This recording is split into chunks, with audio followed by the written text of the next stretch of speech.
She raised over $700 million for a revolutionary medical technology that turned out to be a fake. She misled investors, doctors, and patients. Thousands of people received false results indicating diabetes, blood clotting issues, HIV, and even cancer.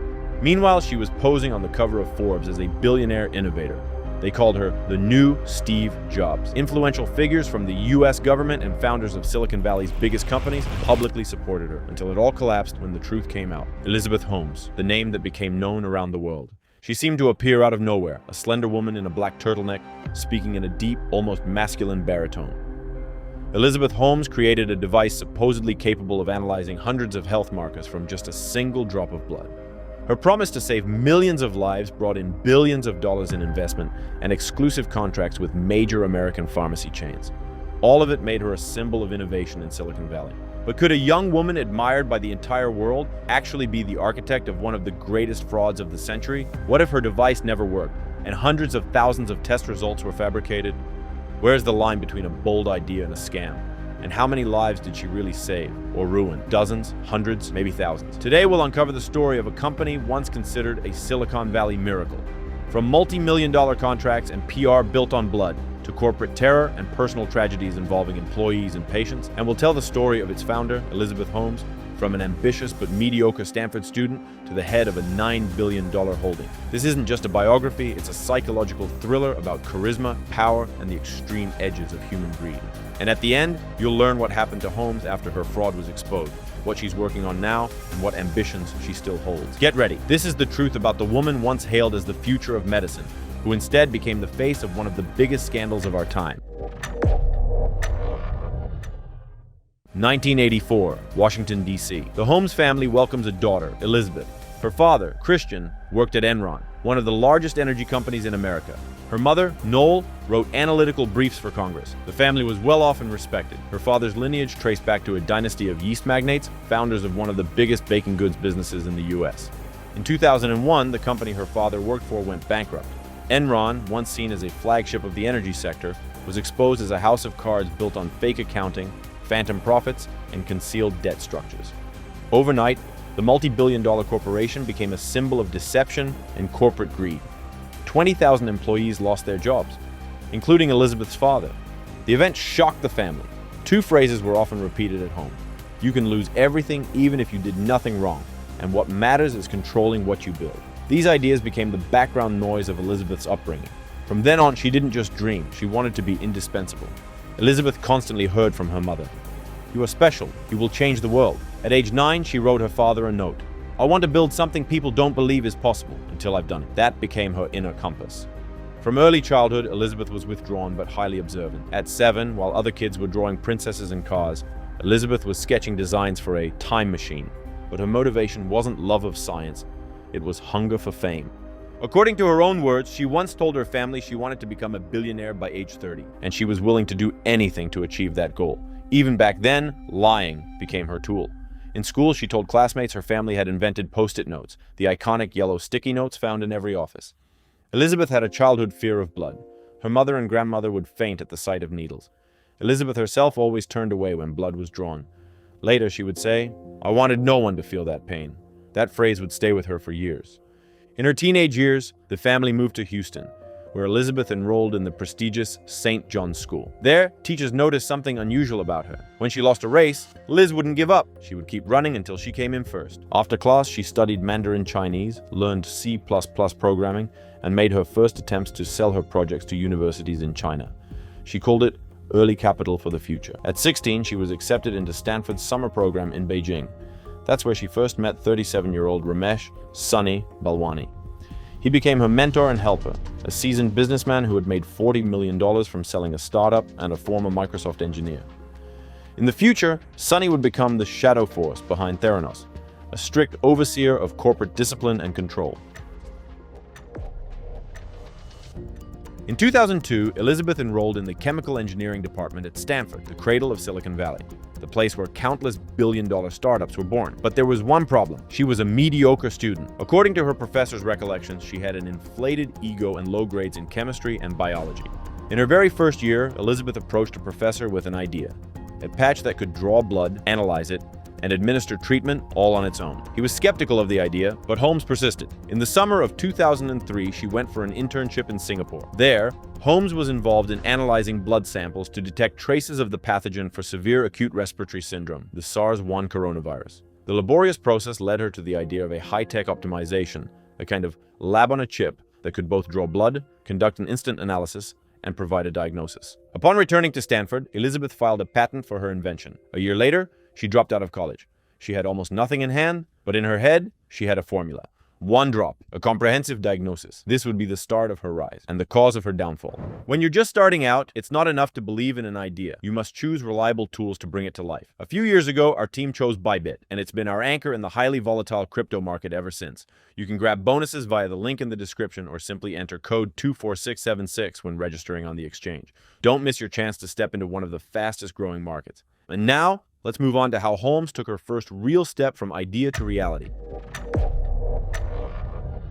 After leaving Stanford in 2003, she took all the money her parents had saved for her education, founded a company called Real-Time Cures, and rented a basement in Palo Alto for her first experiments. Soon, she brought in Professor Channing Robertson as a technical advisor. He became the first member of the board of directors and introduced her to venture capital investments. The company was later renamed Theranos, from the words therapy and diagnosis. That same fall, the first investments came in. Family friend Tim Draper gave her the first $1 million. Then came funds from other major players. In total, there was over $6 to $7 million in the initial round. By 2006, Theranos moved from the basement into a full-fledged laboratory and received tens of millions more in investments. The company was growing rapidly. The idea of a patch, which began as a scientific fantasy, was turning into a project with billion-dollar ambitions. In parallel, Holmes began to copy the image of Steve Jobs. She bought hundreds of black turtlenecks and hired a designer from Apple to design the office.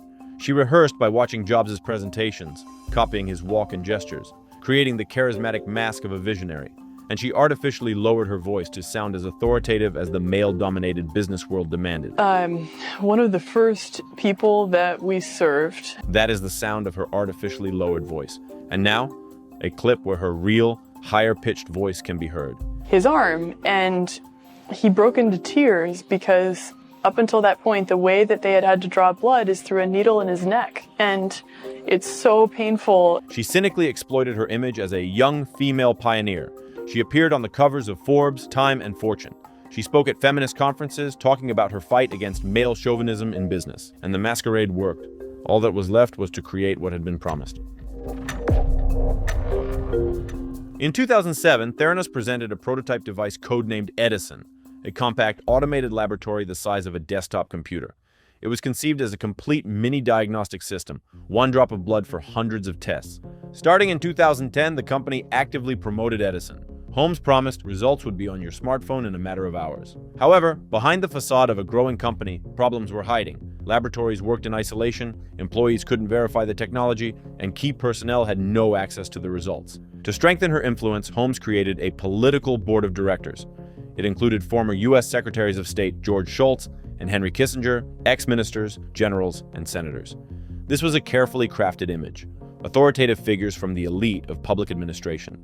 However, none of them were doctors or specialists in medical technology. This board structure gave Elizabeth unique leverage. People with political weight inspired trust, but couldn't verify the project's technological side. This created a halo effect, where a charismatic leader overshadows any doubts. The newly formed board was able to open doors to the Pentagon and the Food and Drug Administration. Soon, the company's valuation reached $9 billion.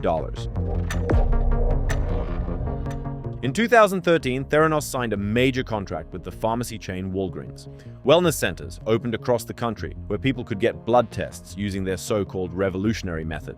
Despite the lack of a working technology, Holmes created a sense of urgency, convincing Walgreens that a competitor was about to overtake them. This way, she forced the chain to sign a contract without proper due diligence. Thousands of people came to get these revolutionary tests. Commercials promised just one drop, hundreds of results. In reality, a drop of blood was diluted dozens of times to be sufficient for conventional analyzers. It's like diluting a drop of paint in a bucket of water and trying to determine the color. The results became random. Healthy people were told they had cancer. Sick people were assured they were healthy.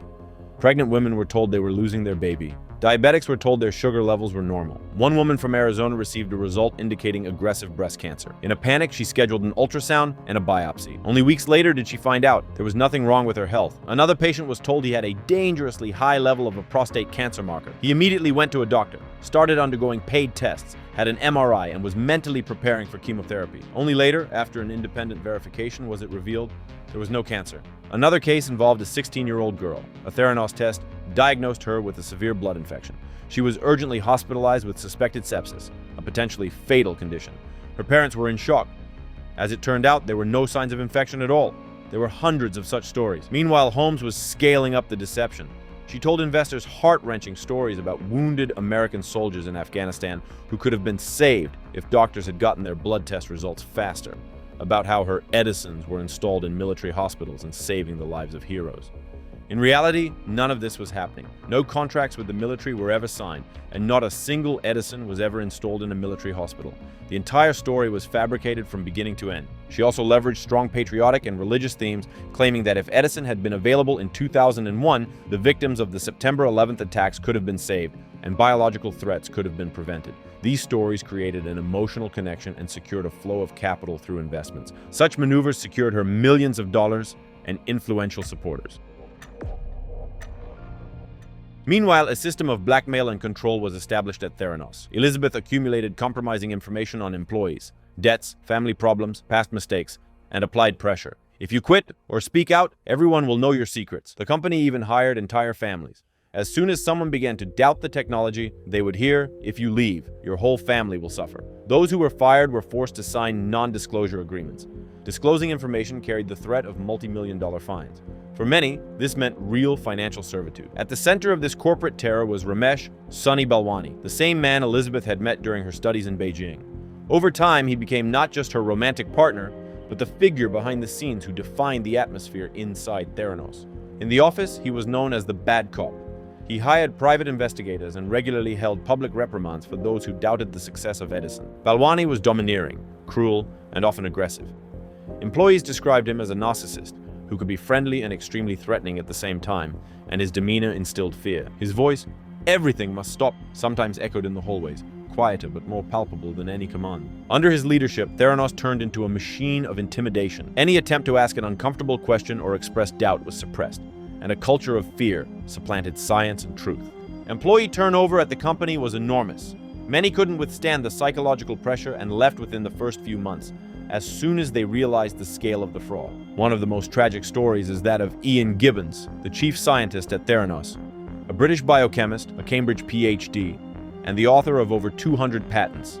He quickly realized Edison didn't work and the technology was unreliable. Ian saw that no one was interested in technical issues, only PR and money, huge amounts of money. In late 2010, Gibbons reported the problems to Professor Channing Robertson, one of Theranos' founders. After that, Gibbons was downsized, fired for not being a team player. But a few weeks later, he returned as a consultant, only now with no real influence and with reduced responsibilities. Over time, his stress mounted. According to his wife, Rochelle, Ian developed depression, began to drink, and was tormented by thoughts of his inability to admit the truth and the risk of losing his job. At 67, this would have been a catastrophe. In the spring of 2013, the situation escalated. Dr. Richard Fuiss, a former acquaintance of the Holmes family, filed a patent application that included a mechanism for sending notifications to doctors, a function related to Theranos' equipment. This triggered a lawsuit. Theranos filed a countersuit accusing Fuiss of stealing technology. Gibbons received a notice to testify under oath.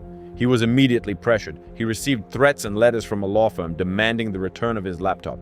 He felt trapped between his desire for the truth and his wish to protect his colleagues and family. The day before his deposition, Gibbons mixed alcohol with acetaminophen. He was found unconscious at home. A week later, he died of liver failure. After his death, neither Holmes nor the company expressed condolences. Instead of support, there was a demand to return the laptop and threats of a lawsuit if his widow disclosed any details. Effectively, a system of intimidation was built within Theranos. Employees signed an NDA even before they started working and could only access laboratories with electronic keycards, while discussing problems was strictly forbidden. They realized the technology was unreliable and dissent was unacceptable. Any word of truth could be the end of their careers and the beginning of a major lawsuit. The truth became more dangerous than lies, and silence became the key to survival.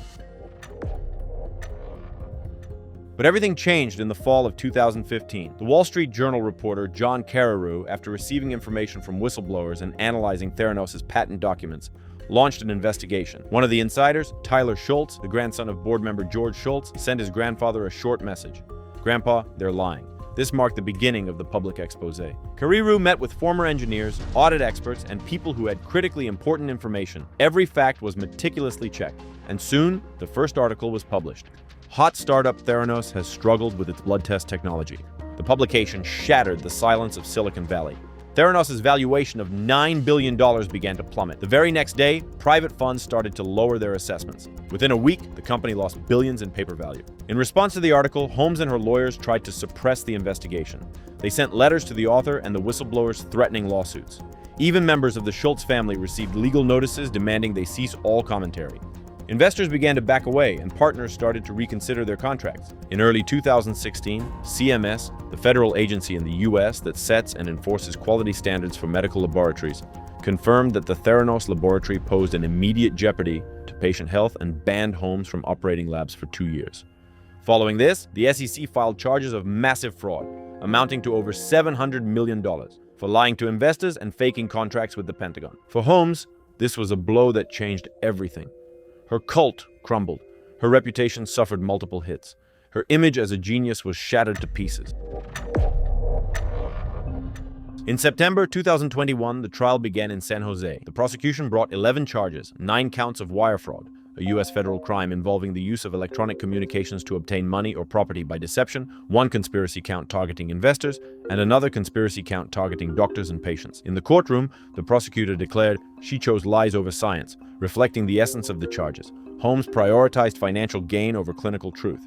She appeared in the courtroom in a modest pastel suit instead of her usual black turtleneck, with a natural, high-pitched voice, and most notably, 7 months pregnant. This was a clear move by her lawyers to elicit sympathy from the jury and delay her imprisonment.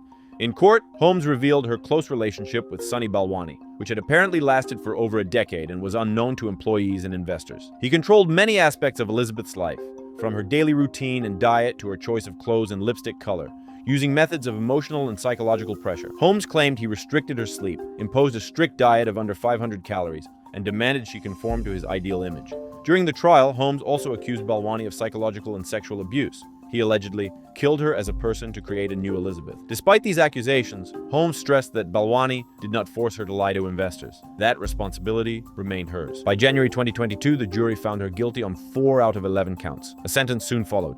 135 months in prison, 11 years, 3 months. Holmes began serving her term in mid-2022. In February 2025, the 9th U.S. Circuit Court of Appeals in San Francisco definitively rejected her attempt to appeal the verdict. Her former partner, Ramesh Sunny Balwani, received a sentence of 12 years and 11 months in prison. They are jointly ordered to pay approximately $452 million in restitution to investors and patients. After the stunning collapse, Theranos officially shut down. Most of its patents were bought by Fortress Investment Group. Some of the ideas were repurposed for COVID products, but the business as such sank into oblivion. In February 2024, Billy Evans, the heir to a hotel dynasty and Holmes' new romantic partner, launched a startup called Hamanthus. He stated that he is creating a portable analyzer for blood, urine, and saliva, and has already received $20 million in investments. According to official records, Holmes is not part of the management, but media reports suggest she is participating in development and consulting on the project from prison. She also corresponds with loved ones, continues to insist on her innocence, and claims that history will vindicate her. Once a week, Holmes undergoes therapy to combat symptoms of post-traumatic stress disorder caused by emotional and sexual abuse. She says she has gradually begun to realize the depth of her trauma and is actively working on her internal recovery. In prison, she also helps other inmates as a consultant, studies French, and regularly meets with her lawyers in an attempt to reduce her sentence to 9 years. Together with Evans, she is raising 2 young children, a son, William, and a daughter, Invicta, meeting with them twice a week, behind glass at the Prison Visitation Center. In February 2025, she gave her first interview from prison to the online publication People, speaking about the separation from her 2 children and expressing regret for the time away from them. Holmes stated that she wants to dedicate herself to reforming the criminal justice system and strengthening the presumption of innocence. She has already prepared a draft for a new law, but it seems to be like the story of the boy who cried wolf. Now no one will believe her. The story of Theranos is not just a tale of a grandiose startup failure. It is a tragedy where the price of an illusion was measured in human lives. Elizabeth Holmes took a noble idea, painless, rapid blood testing, and turned it into a show where form overshadowed substance. Behind the curtain were not revolutionary technologies, but promises, manipulation, deceit, and fear. Thousands of patients received incorrect diagnoses. Some went through emotional trauma, while others were exposed to the risk of fatal consequences. This is the price of an illusion. The lives and health of people were ruined for the sake of a pretty picture. But this is also a story about money and responsibility. Thousands of investors put money into Theranos, seeing an ambitious vision and a charismatic leader. Many believed in the existence of a revolutionary technology and suffered serious financial losses. In total, more than $700 million was invested in the startup. After the collapse of Theranos, none of the investors ever saw a profit. The story of Theranos reminds us that technology, especially medical technology, is not a show. It's about people's lives. And when there is no real substance behind the facade, humanity pays the highest price. So who was Elizabeth Holmes? A cold-blooded con artist who planned the deception from the very beginning, or an idealist who drowned in her own lies, unable to admit her dream was impossible? A victim of a toxic relationship with Balwani, or a manipulator, a product of a narcissistic upbringing, or a person who consciously chose evil? And does our society, hungry for heroes and miracles, bear some of the responsibility for creating such geniuses? Share your opinion in the comments. If you enjoyed this episode, give it a like and subscribe. There are many more amazing stories to come. Suggest who you'd like to hear about in the next video, and follow the links we've left for you in the description below this video. See you next time.